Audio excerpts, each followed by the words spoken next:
Hey everyone, it's Shelby here. Welcome back to A Little Literary Love. I'm glad you are with me. So today's video is going to be my July mid-month wrap-up. So we'll be talking about all the books that I read in the first half of July. Before we get into it, please subscribe to my channel if you haven't already. I really appreciate you all being here and helping to support a very small YouTuber. But yeah, this month has just been crazy for me. I have been really like stressed out and exhausted with work. So, um I just I don't know. I have read 6 books so far in the first half of July, which isn't a terrible amount. I have also read more than that in half a month. I'm trying to prevent myself from going into a reading slump just because of like all of the crazy stuff that's happening with my work. It's just been really like mentally exhausting lately. So I've been trying to pick I gave myself a little bit of a break on the arcs that I've been doing. Now next month it kind of ramped back up and I'm like kind of stressed about it, but I did read one arc, and I may have one more arc that I read that I will read by the end of July, but not a ton of arcs. And I've just been kind of trying to read some books that I thought might feel good to me, like some comfort kind of books, and then just some books that I've just been in the mood for. So it's just very like moody kind of things. I haven't really been I haven't really been focusing on any of my goals for reading this month. I'm gonna try to work on that, but it's just, yeah, it is kind of what it is. Anyway, so we're going to get into the books that I read. Like I said, I read 6 books. First book that I read is going to be Forbidden Part 1, by Amelia Emerson. This is the first book in her Luna and Soul Omegaverse series. So this is an Omegaverse story. I cannot remember the main character's name, but we have our female main character. She is an Omega and she is in hiding because this is also kind of like a dystopian type Omegaverse world, where Omegas have no rights, Alphas are in charge, and they can be very abusive towards Omegas. So she has been in hiding. She's been taking these black market suppressants, to help suppress what her designation is. And then she ends up running out of these, and it puts her into like she's starting to go into heat, and she runs into an alpha who was trying to help her out, and he was trying to be a good guy, but then she gets placed in this Omega Center and immediately has to get placed with and mated to a pack. She's very scared of this because she comes from an abusive past. Her family was very abusive towards her. I honestly can't remember if it was physically abusive. I know for sure it was verbally and mentally abusive. So she's dealing with that, and so she's kind of scared of like being with an alpha. But she ends up getting placed with this pack, that is working for the Alliance, which is this like underground anti-government group that's trying to stop this dystopian harsh government. So she gets placed with a good pack, and then she's just kind of with them and learning, that if she can trust them, and they're forming like their relationships and whatnot. So I ended up giving this one 3.5 stars. I love Omegaverse stories. It is like such a comfort for me, and I love everything about them. However, this book and this author tends to run into some things that I keep finding in Omegaverse stories, that it just so this book is part of a duet, and then there's like a third book about a side character from this story. And this book was a chunker. It was like, oh, It was at least over 400 pages. It might have been up at 500 pages. I can't remember. But then there was a second part that's equally as long.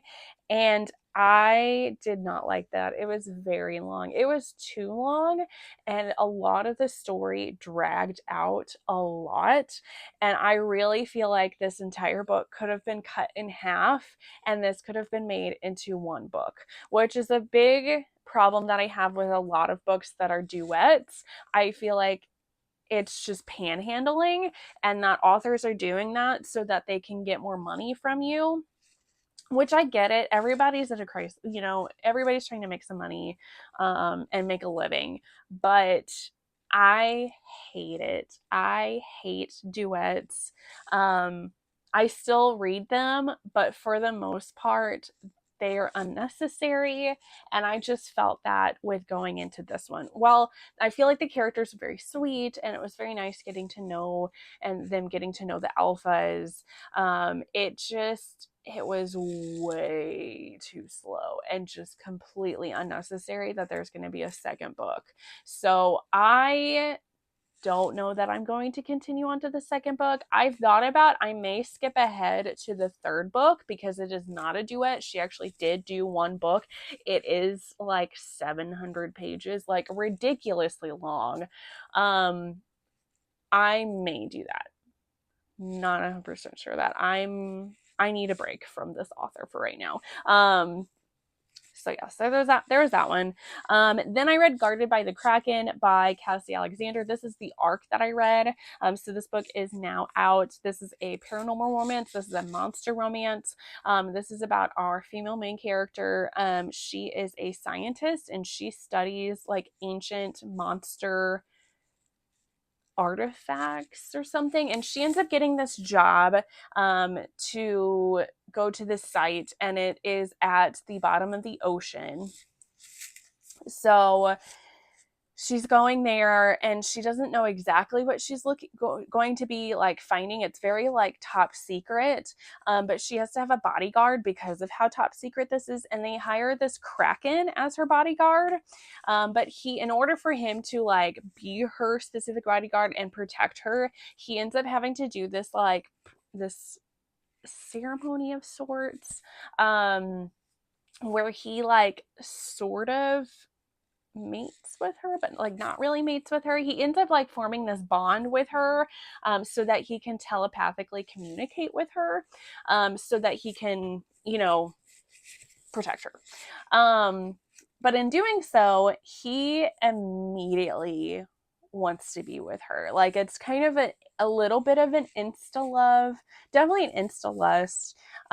It does build up the love aspect of it a little bit, so I didn't mind that as much. But they're basically like soulmates. But both of them come from like they're both grieving, so a little bit traumatic past. So she recently lost her sister to breast cancer, and she has chopped off her breasts because she didn't, she's at risk too. So she's grieving that. And then he also has lost his wife and child, so they're both very much in the grieving process. And then in their communication, they kind of talk about it, and they're able to kind of grow together. So I gave this one 4 stars. I really enjoyed this one. I breezed through it. It was just it was fun, but it also had some darker elements to it. So it was definitely an adventure. There was a lot of things going on in this, so it had a really good pace to it. Definitely very steamy too. And I just kept wondering like how they were going to end up working things out, because with him being a kraken, he cannot breathe in like open air, and of course she can't in the ocean. She can't breathe underwater or anything. So that was kind of very interesting how Cassie Alexander like ended up working things out. There is also a lot of breeding kink in this one, so if you like breeding kink, you might like this story. If you don't like that, you might want to stay away from this one. But it was a very cutesy and fun story, and I really enjoyed it. Then I read Knotted by Pam Godwin. This is the first book in her Trails of Sin trilogy. This is a dark romance, of course, because it's Pam Godwin. She pretty well only writes dark romance. This is actually a reread for me. So this is a cowboy romance. This is about Connor. She's our female main character. And at the very start of this book, she's a teenager, and she and Jake, who is her boyfriend, are going out to this ravine on the property because her and his families kind of both co-own this property, this ranch or whatever. So they are going out, and they are going to, like, it's a celebration for them to lose their virginities together because they love each other so much and they want to spend the rest of their lives together. But this plan gets foiled because there are some people on their property that end up tying them all up and raping her. So then a bunch of different events unfold, and her father ends up taking her away to Chicago and leaving. And so she's gone for several years. And then we get to a point in the story that she comes back to her hometown because her rapist is getting released from prison. And she is getting back with Jake and his brother to hopefully plan something to get revenge on this man that raped her. So like I said, it's very, very dark, a very dark story. If you are triggered by sexual assault or physical assault, anything like that, definitely don't pick this one up because it does happen. At least part of it does happen on page. A lot of Pam Godwin's books are like that. So again, if you don't like that happening in your books, you probably will not like any of Pam Godwin's books. That is featured pretty heavily in her stories. So this book, I ended up giving this one a 3-star. I absolutely love Pam Godwin, but this one was not my favorite. She also very heavily features BDSM, and she likes to feature BDSM as healing in a lot of her stories, which most of the time I like. This one, it just did not work for me. I did not like Jake as our male main character. I thought he was his dominant nature rubbed me the wrong way. I did not care how he did his approach towards helping Connor and healing her. It was very forceful and at times very manipulative, and I just did not like it. I really did not like it. So yeah, this one was a 3-star. It was not my favorite Pam Godwin. I would definitely pick something else if I'm going to read her. Then I went going back to another Omegaverse story, excuse me. Then I read Going Down Smooth Part 1. This is the first book in the Smooth Pack duet. So again, another duet by Drea Wells. So this is about our, again, female main character. She is an Omega, and she is coming back to her hometown, kind of like the last story, honestly, for one of her fathers, because she comes from a pack. One of their fathers has died, and this is the father that she was closest to.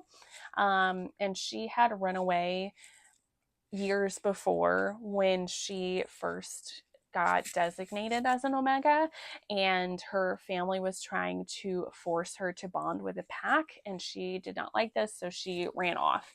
So now she's back, and she is hoping to take over her father's business. I think he owned like a bourbon business. And he was already planning on leaving it to her. He was teaching her the ropes on how to do everything. So she is there for his will, but also to grieve him because, like I said, she was closest to him. But in his will, in order for her to inherit the business, she has to bond with the pack that she was supposed to bond with before, which isn't terrible. So this pack, she was friends with them since childhood. She loves all of these people. However, she designated later in life, and she did not expect to designate as an omega. She expected to designate as an alpha. So she's lived her whole life, and her father has taught her the ways of being an alpha. And that's just how her complete personality is. So when she designated as an omega, and then all of these alphas are forcing her to submit and be submissive and let them make all the decisions for her, she does not like this. And she also feels like her body has betrayed her, because like I said, she's always thought that she would be an alpha. So I thought I gave this one 4 stars. I did really enjoy this one. I thought it was very unique, especially that whole not wanting to be an omega and the struggle that she was going through with that. And I also really liked how she interacted with the other alphas of her pack. And how supportive they were of her, that they would lay down their natures to support her and make her be like the alpha of their pack and let her make decisions. So I really appreciate that. I just thought that showed like how much they truly love her and want to be with her. So I did really like that. Will probably read the second book of this duet. I just haven't gotten around to it. I am like kind of worried because, like I said, I just don't like duets, and I'm worried how it's going to end up going. But I will probably read it at some point. Then I read Buckled, which is the second book of the Trails of Sin trilogy by Pam Godwin. So another dark romance. This is about Jake's brother, Jarrett. And this is about this woman named Mady, and she is in town to investigate all of these missing persons that Jake and Jarrett had a hand in them going missing, because they all had a part in the assault of Connor. Because there's a bigger plot going on with that. So she's in town kind of investigating this. She's not really being forthcoming of the specifics of what she's investigating or why. So Jarrett is very suspicious of her, and he's also very attracted to her, obviously, because it turns into their romance. But he is very suspicious of her, and he decides he needs to keep a close eye on her. And they very slowly start to divulge to each other what happened and like why she's investigating them and what he knows about these missing people. So this one I gave 4 stars. I liked this one a lot better than the first book of this series. I just really liked Mady and Jarrett's chemistry a lot more than the couple from the first one. I just feel like they just meshed really well together. Mady held her own against Jarrett because he's a very strong, dominant kind of man. So I really appreciate that. Very steamy. I really enjoyed this one. And then the last book that I read for the first half of July is going to be The Man I Know by Daisy Jane. This is a contemporary, like, erotic romance. So this I thought was really unique too. So this is about a married couple, and they absolutely love each other. Like, love each other. But the wife of the story ends up accidentally walking into her husband masturbating. But while he's doing that, he is looking at a picture of her, and he is saying filthy things and very derogatory things. And it kind of alarms her, and she, makes the noise. And so he sees her that she's found out what he's been doing. So then this turns into them like exploring various kinks. So like before they were very like a vanilla couple. They had a great sex life, but it was very vanilla. And so the husband of the scenario has had these different um, kinks that he has urges, but he's been trying to suppress them because he feels ashamed for them. And then she's like, I don't want you to feel ashamed for that. I want us to, if that's something that you need, I want us to explore that, and I want to help provide this for you. So they definitely go into like exploring.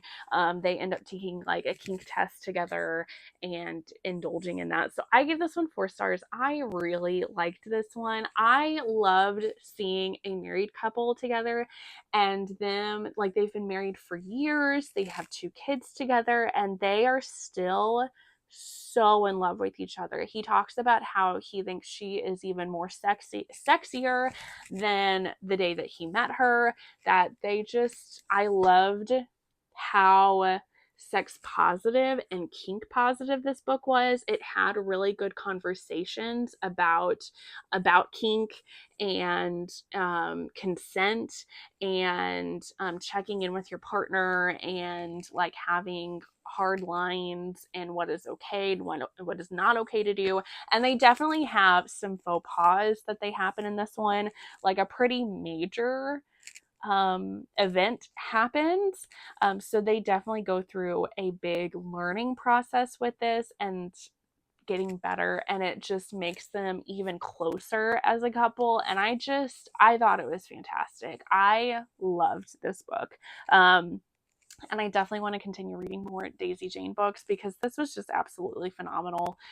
Even though like the kinks were not necessarily my type of kinks, they're pretty heavy kinks. Like they're definitely into consensual non-consent and like rape fantasy, and degradation and a lot of like heavier things. So even though those aren't necessarily the type of kinks that I like reading, I still enjoyed reading this book overall because of the relationship that these 2 characters went through, and their love for each other. It was fantastic, and I loved it. So that is going to be enough rambling for me. That is going to be all the books that I read for the first half of July. If you like this video, please leave a thumbs up. And like I said at the beginning of the video, make sure to subscribe if you haven't already. Also, leave a comment down below with some of the books that you've been enjoying. And if you got to the end of this video, please leave me a heart emoji down in the comments. But yeah, that is going to be it. I will see you on the next one. Bye, guys.